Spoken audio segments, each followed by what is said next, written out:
The phone rings at 3:47 in the morning. Simone's eyes snap open. Her 7-year-old son Marcus has been hit by a delivery truck.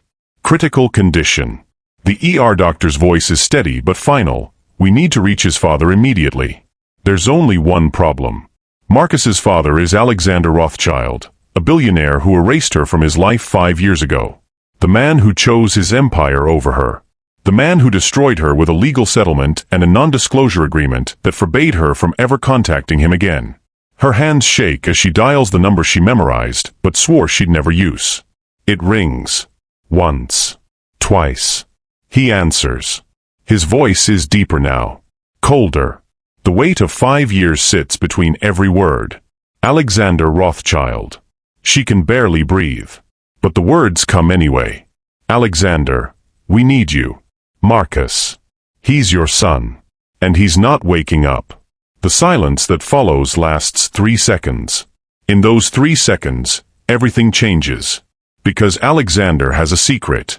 A secret that will explain why he ghosted her all those years ago. A secret that will reveal he knew the truth the entire time. A secret that's about to destroy them both. He finally speaks. Are you trying to trap me? Hello, beautiful souls. Welcome back to Mr. Harrington's Stories. Before we dive into this bombshell, I want to send a blessing your way. May your week be filled with unexpected blessings, with grace, with the strength to face your truths no matter how painful. If this story speaks to your heart, type present in the comments. Let me know you're here. And if you believe people deserve to be treated fairly, if you believe in justice, in love, in second chances, hit subscribe. Join us. This is a community for believers, not trolls. Now, let's uncover what Alexander has been hiding. Let's go back. Back 5 years. Back to a time before the accident. Before the call. Before everything broke apart again. Simone Mitchell wakes up the same way she does every morning. Early. Quiet. Before the sun even thinks about rising. She's 32 years old now, but she carries herself like someone much older, like someone who learned early that life takes more than it gives. Deep mahogany skin. Eyes that have seen too much. Eyes that used to sparkle with hope, but now they hold something else. Stories. Secrets. The kind of weight that comes from surviving things you're not supposed to survive. Her apartment in Brooklyn is modest. 2 bedrooms. 1 bath. Walls painted a soft gray that she chose specifically because it didn't remind her of anything. No penthouse views. No marble countertops. No floor-to-ceiling windows overlooking the Manhattan skyline. Just a place where she and her son could exist without being reminded of everything she'd lost. By day, Simone sits in beige-walled offices and listens to broken people tell her their stories. She's a grief counselor. She helps people navigate loss. She guides them through the darkest moments of their lives with a voice that never wavers, with wisdom that seems to come from somewhere deeper than understanding. Her clients see a woman at peace. Composed. Healed. What they don't see is the woman who sits in her car in the parking garage after every session and lets herself cry. Just for 5 minutes. Just long enough to release what she's been holding. Then she pulls herself together, checks her reflection in the mirror, and goes home to her son. Marcus is waiting on the other side of the door. 7 years old now. He has his father's sharp jawline, the same angular structure that could cut glass if you weren't careful. But he has his grandmother's spirit. His mother's resilience. He's the kind of kid who notices things. Who asks questions that make you catch your breath. He draws pictures of castles. Towers and turrets and impossible staircases leading nowhere. He leaves them on the kitchen table for Simone to find. And every single time she finds one, she sees the truth in it. A child drawing the only thing he understands. A place with walls so high that nothing bad can get inside.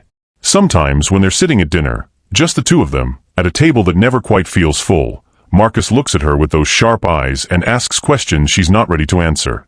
Why don't I have a daddy like the other kids? Where's my dad? Why do you get sad when I ask about him? Every single time he asks, Simone's heart breaks a little more. Because there are no good answers. Because the truth is too complicated for a 7-year-old to understand. Because the man who gave Marcus his jawline made a choice 5 years ago that ensured he would never get to know his son. She tucks Marcus into bed that night. Kisses his forehead. whispers a prayer that feels like a lie the moment it leaves her lips. She prays for his safety, for his happiness, for a day when she doesn't have to hide the truth from him anymore. She doesn't know that prayer is about to be answered in the worst possible way. Now, let's talk about the man who shattered her. Let's talk about Alexander Rothschild. On paper, Alexander is untouchable. 41 years old. Pale blue eyes that seem to see straight through you. The kind of eyes that make you believe anything he tells you. Silver-streaked dark hair that speaks to a man who's lived too hard and too fast. A net worth of $8.2 billion. Forbes's most influential tech leader. A man who builds empires before breakfast and breaks hearts before dinner. But Simone knew a different Alexander. 5 years ago, she was his personal assistant at Rothschild Industries. Professional. Qualified. She knew her place. She stayed invisible.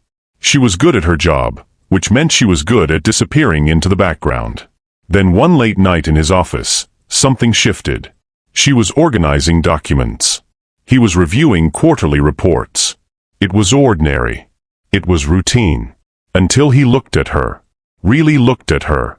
Like she was the most interesting puzzle he'd ever wanted to solve. Like she was the one thing in his entire empire that actually mattered. For 18 months after that moment, Simone became more than his assistant. She became his secret. His sanctuary.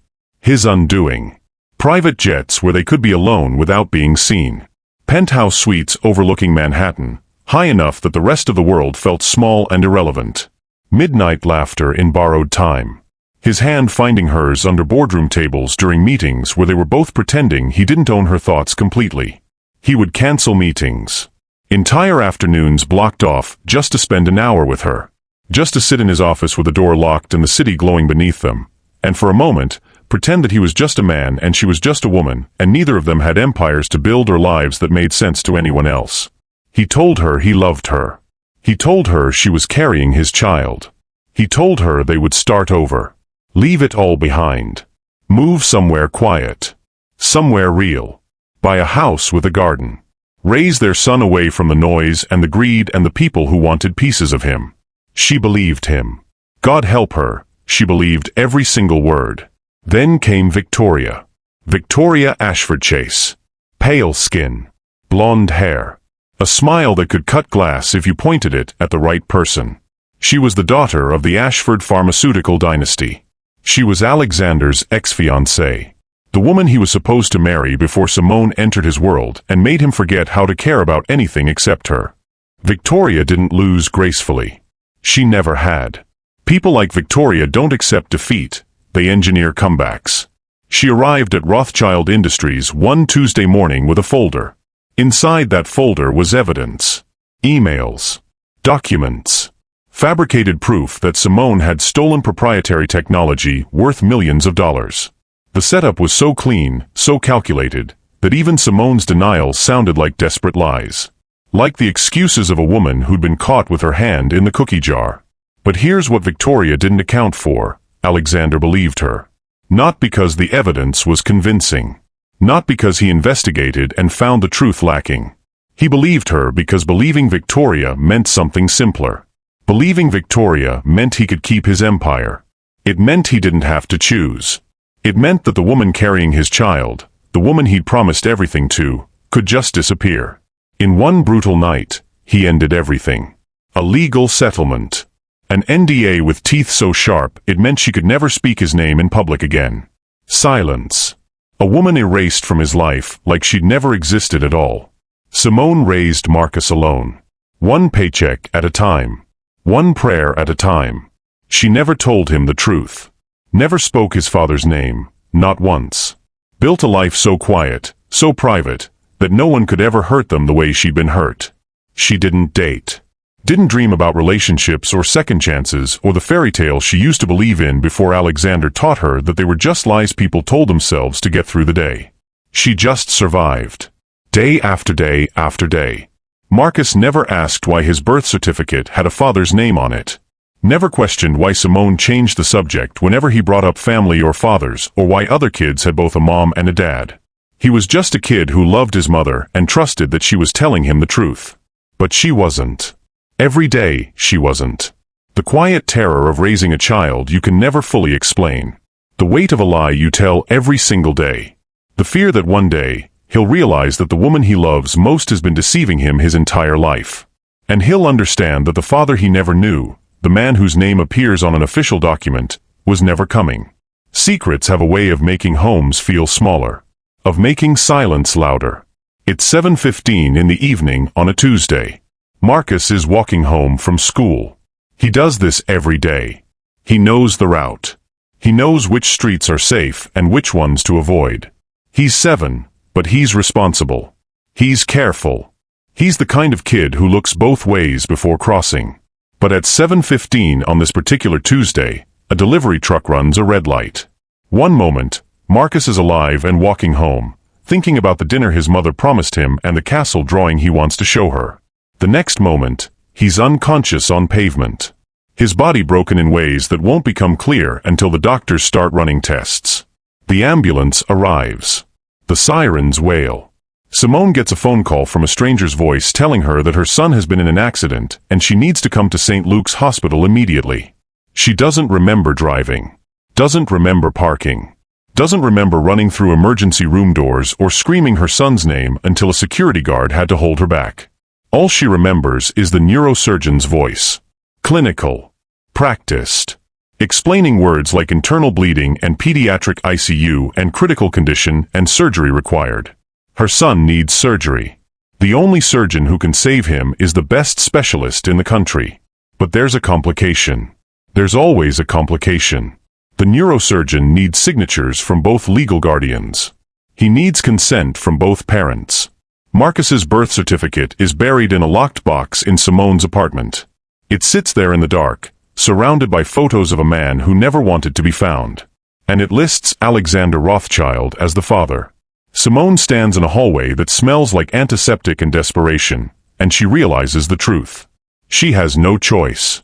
She must call the man who destroyed her. She must beg the man who chose his empire over their child. She must somehow convince a billionaire who walked away from her 5 years ago to come back. She must trust that power matters less than blood. That money means nothing when your child is dying. That maybe, just maybe, a man can change. Her hands shake as she dials.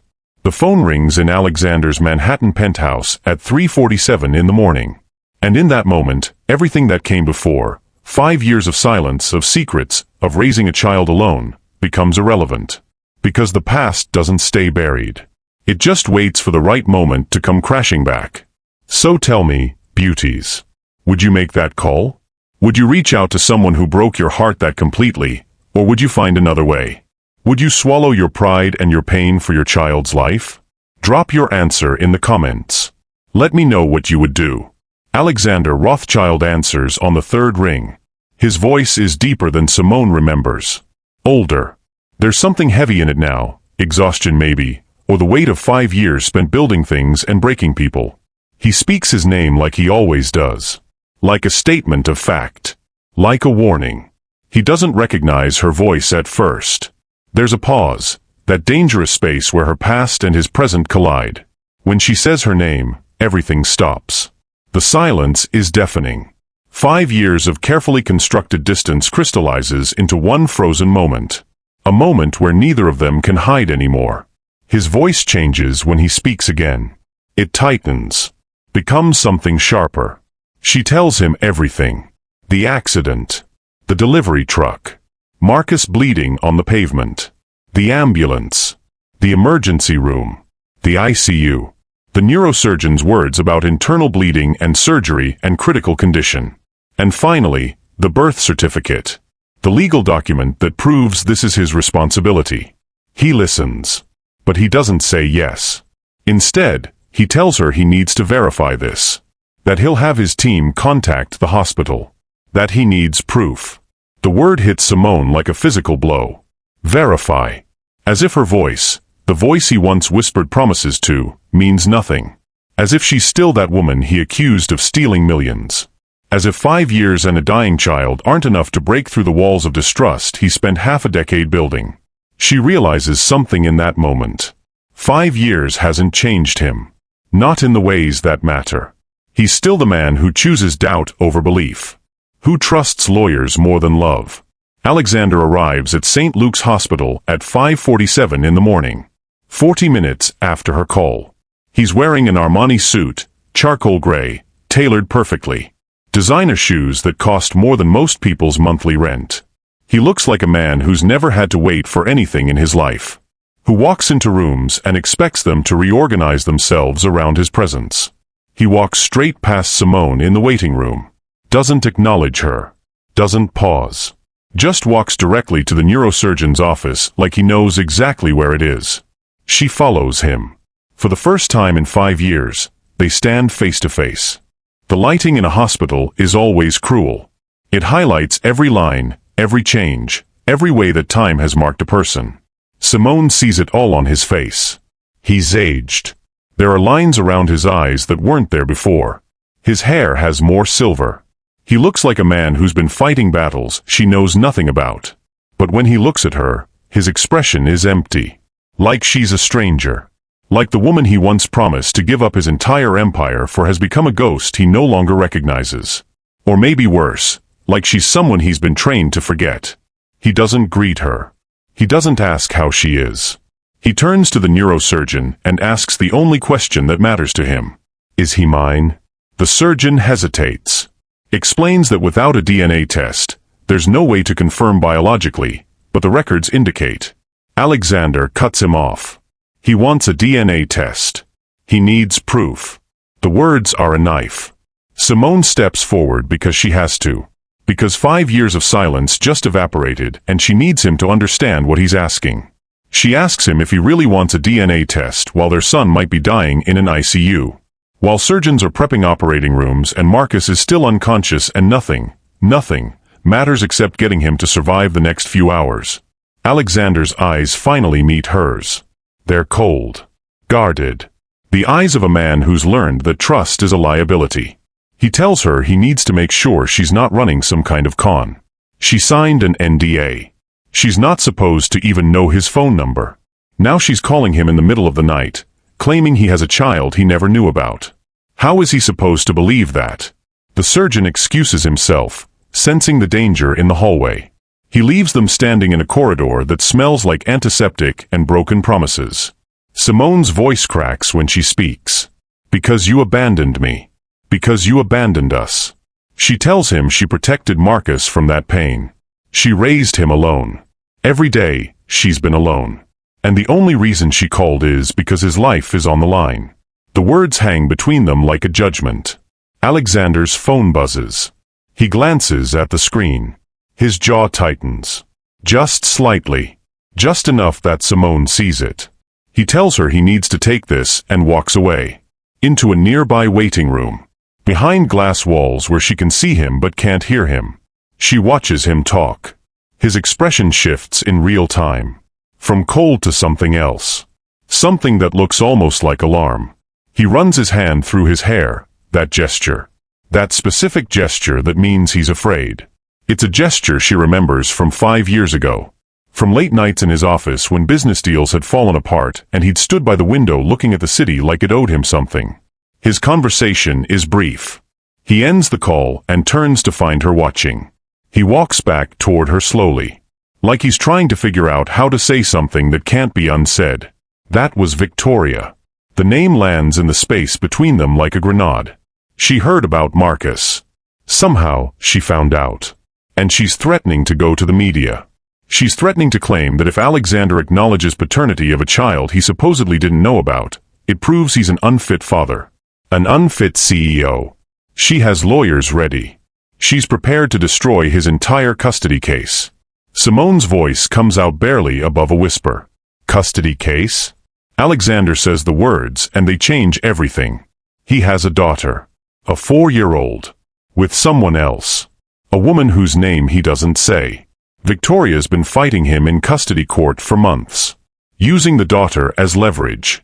And if she has ammunition like this, if she can prove that he has another child he allegedly abandoned, she'll take the daughter away. She'll use it to prove he's negligent. Irresponsible. Unfit. The words land like stones. Each one heavier than the last. He has a daughter. He has a whole other life. A world that Simone knows nothing about. Children who exist in his world while her son lies unconscious in an ICU. For the first time, Simone understands that his silence, his coldness, his demand for a DNA test, wasn't about heartlessness. It was about survival. And now both their children are caught in the crossfire of a war orchestrated by a woman who's been waiting 5 years for the right moment to destroy them all. Alexander's voice changes. It becomes searching, desperate. He asks her when she found out about Marcus. When she knew she was pregnant. Simone tells him the truth. She was pregnant when he ended everything. She wasn't going to tell him. She didn't even put his name on the birth certificate at first. She wanted nothing from him. But then, as Marcus grew older, she thought he deserved to know the truth someday. She thought maybe, when he was older, Alexander would want to know him. Alexander sits down. For the first time since he arrived, he looks like a man instead of a machine. Like the weight of 5 years is suddenly too much to carry standing up. He asks her why she didn't fight. Why she didn't deny the theft accusations. Why she just disappeared. Simone's eyes well with tears because the answer is complicated and simple all at once. Because she was terrified. They had lawyers. He had power. She was a woman carrying his child, and he was a billionaire who could make her entire life disappear with a phone call. The NDA, the settlement, she took it all because she needed money to survive. She took it because she thought her silence would protect Marcus. She thought that if she disappeared quietly, if she never spoke his name, if she raised their son in complete isolation, then Marcus would be safe from the fallout. She took it because she had no choice. Alexander whispers that he didn't know. All these years, he didn't know. But Simone says Victoria must have known. She must have had investigators looking into Simone's life. And when they found out about the pregnancy, when they found out about Marcus, Victoria used it as leverage. Not to tell Alexander, but to keep him compliant. To have ammunition. Victoria knew all along. The neurosurgeon returns with paperwork. No more waiting. Marcus needs surgery in the next hour. The internal bleeding is worsening. Every single minute counts. Alexander signs the consent forms without hesitation. His signature. The signature that's worth billions of dollars in contracts and business deals. The signature that opens doors and closes them. It now authorizes the only surgery that might save his son's life. But as he signs, he looks at Simone. He asks her one question. He needs her to tell him the truth about one thing. Does Marcus know who he is? Simone shakes her head. She tells him that Marcus asks about his father sometimes. And she tells him that his father was someone she loved once. Someone who had to make difficult choices. She tells him that love isn't always enough to keep people together. It's the kindest lie she's ever told. Alexander closes his eyes. And when he opens them again, there's something different in them. Something that looks almost like regret. Almost like remorse. Almost like a man finally understanding the cost of the choices he's made. He tells her that after the surgery, they need to talk. About everything. About Marcus. About what comes next. About whether Victoria is going to destroy both their children before they even get the chance to know them. The surgical team arrives. They wheel Marcus out on a gurney. Machines beeping. Monitors flashing. A 7-year-old boy suspended between life and whatever comes after. Simone watches him disappear down a hallway that glows with terrible fluorescent light. She realizes something in that moment. This is only the beginning. Alexander is back in her life now. Not as a lover. Not as the man who promised her everything 5 years ago. But as a co-parent. As someone trapped alongside her in a nightmare orchestrated by a woman who will stop at nothing to keep them apart. And now, both children's futures hang in the balance. 2 children.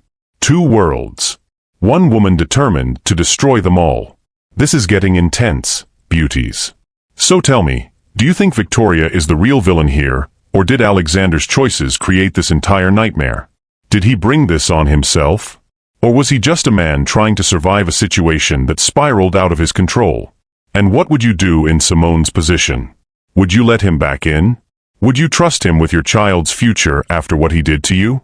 Drop your theories in the comments. I want to know what you're thinking. Your answers might surprise us all. The surgery lasts 4 hours. 4 hours of waiting. 4 hours of silence. 4 hours of Simone and Alexander sitting across from each other in an ICU waiting room, not speaking. Words feel dangerous now. There's too much history between them. Too much pain.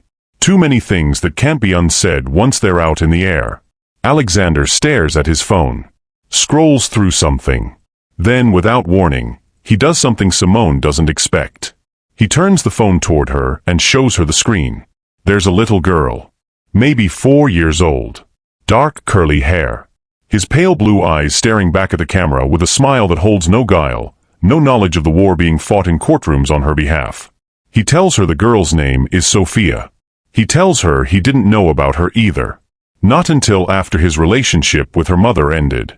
Victoria's been threatening custody battles ever since, using Sophia as a weapon. As leverage. As proof that he's a man who doesn't stay for his children. Simone looks at the photos. 2 children. 2 worlds. Both fractured by the same woman's cruelty. Both caught in a war they didn't start and can't control. She asks him why he never looked for her. All these years. Why didn't he ever try to find out what happened to her after she disappeared? Alexander's hands tremble slightly. He tells her the truth.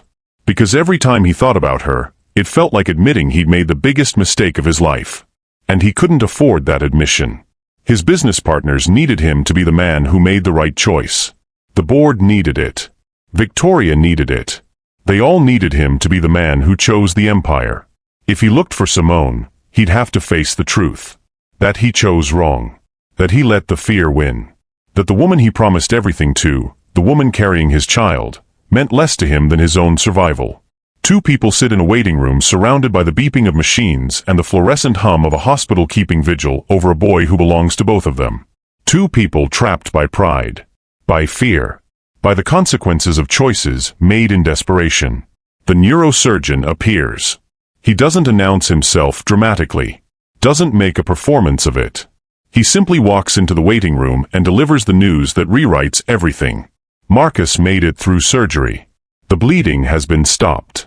There's significant swelling in his brain, but the prognosis is cautiously optimistic. He'll wake up in recovery. He'll need weeks of rehabilitation. Physical therapy. Careful monitoring. But he has a chance. He's going to live.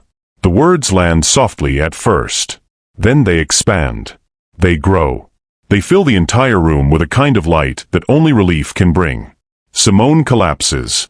Not in the dramatic way of television, but in the way of a person who's been holding their breath for 6 hours and finally remembers how to exhale. Alexander catches her because there's no thought behind it. His body moves before his mind can remind him that they're not together, that he doesn't have the right. She cries in his arms. Years of holding it together. Years of being strong for Marcus. Years of believing she was alone in this.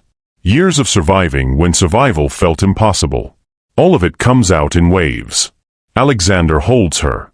Not as a lover. Not as someone trying to reclaim what they lost. But as a parent. As someone who understands, finally, what they've both lost and what they might still save.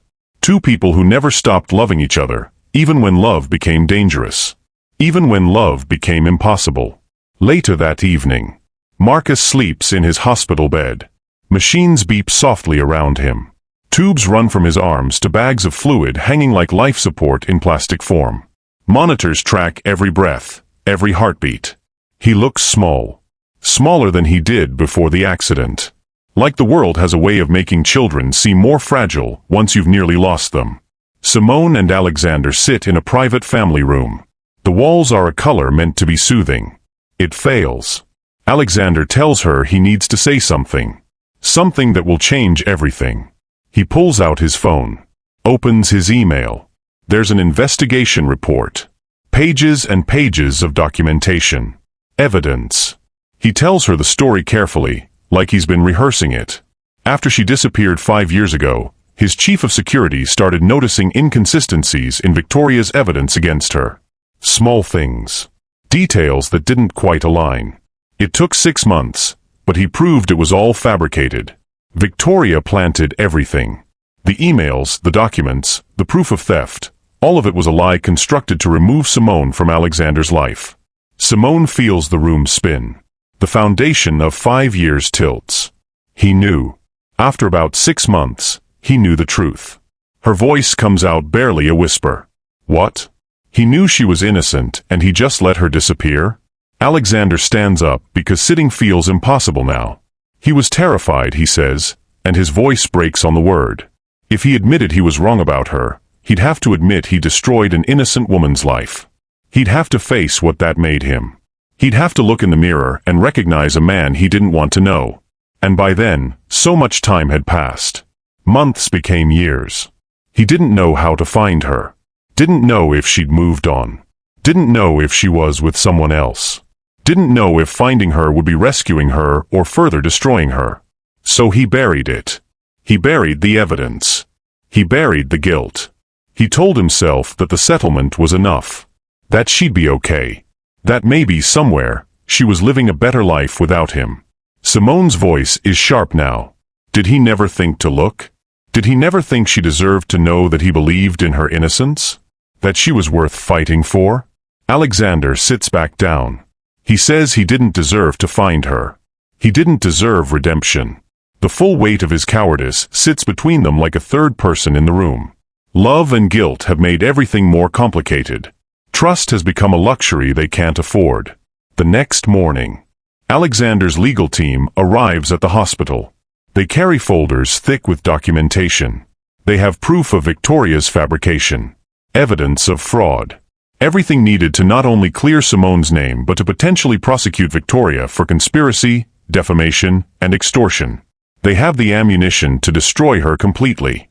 But they also deliver the condition. If Alexander pursues this legally, it goes public. Immediately. His empire becomes tabloid fodder. His character is questioned. His custody case with Sophia becomes a media circus. Lawyers for Victoria's family will use every tool at their disposal to paint him as a villain. They'll dredge up details of his affair with Simone. They'll highlight his inability to be present for his children. They'll make it messy and brutal and public. His lawyer tells him they can end this today. But the world will know. Everything will come out. Simone sits next to him as he processes this. She asks him quietly, what about Marcus? What about protecting Marcus from all of this? He's 7 years old. He'll be in school. Other children will see the headlines. Other parents will whisper. How do they protect him from the aftermath of truth? Alexander looks through the glass walls of the family room into the ICU. He looks at his son, the boy he's never met, now sleeping with machines keeping him alive. The boy who has his jawline and his mother's grace. The boy who deserves a father who finally makes the right choice. He makes a decision. He tells his lawyer that they tell the truth. All of it. They protect both their children by being honest about what happened. Victoria has been hiding in shadow manipulation for long enough. It ends now. He turns to his lawyer and tells them to file everything. To bring her down. The moment Alexander finally becomes worthy of the love he once destroyed arrives, not as a thunderbolt, but as a quiet choice. The choice to prioritize truth over power. To protect his children by being brave instead of careful. 3 days later. Marcus opens his eyes. Simone is there, holding his hand. The first thing he asks for is water. His voice is hoarse. Confused. The second thing he asks is why there are so many machines and tubes and why his head hurts. She tells him about the accident. About being hit by a truck. About being in the hospital. About being safe now. She tells him he was very brave and that he's going to be okay. He drifts back to sleep. Later that afternoon, Alexander stands outside Marcus's hospital room. Through the glass, he watches his son sleep. A boy with his sharp jawline. His mother's grace and resilience. His entire future stretched out before him like a path that's only now becoming clear. Simone comes and stands beside him. They don't touch. Not yet. Maybe not for a long time. She tells him she doesn't expect anything from him. She never called to trap him or force him into a role he didn't want. She called because Marcus needed him. She called because she finally understood that her anger at Alexander, no matter how justified, wasn't worth her son's life. Alexander looks at her. He looks at his son. He looks at the life that could have been if he'd made different choices 5 years ago. He tells her he wants to know Marcus. He wants to be his father. Not because she called him or because the law requires it, but because he's wasted enough years choosing wrong. He's done choosing wrong. He asks her if he can come home with them when Marcus is released from the hospital. If he can start trying to do this right. If she's willing to give him a chance that he doesn't deserve but desperately needs. Simone nods. She tells him that's all any of them can promise. One day at a time. No guarantees. No promises that this won't be hard or messy or painful. Just the willingness to show up and try. One day at a time. 3 weeks later. The headlines are brutal. They splash across every news outlet like judgment. Billionaire Alexander Rothschild exposed. Ex-fiancé framed innocent woman in elaborate cover-up. Tech mogul admits to 5-year affair, secret son. Victoria Ashford Chase faces charges of conspiracy and fraud. The empire Simone once knew becomes tabloid fodder. Alexander's name is dragged through the court of public opinion. His business partners question his judgment. The board demands answers. Victoria's family fights back with lawyers and counter-accusations. But none of that matters to Simone as she watches Alexander help Marcus learn to walk again. He doesn't look like a billionaire anymore. Doesn't carry himself like a man worth $8 billion. He looks like a father.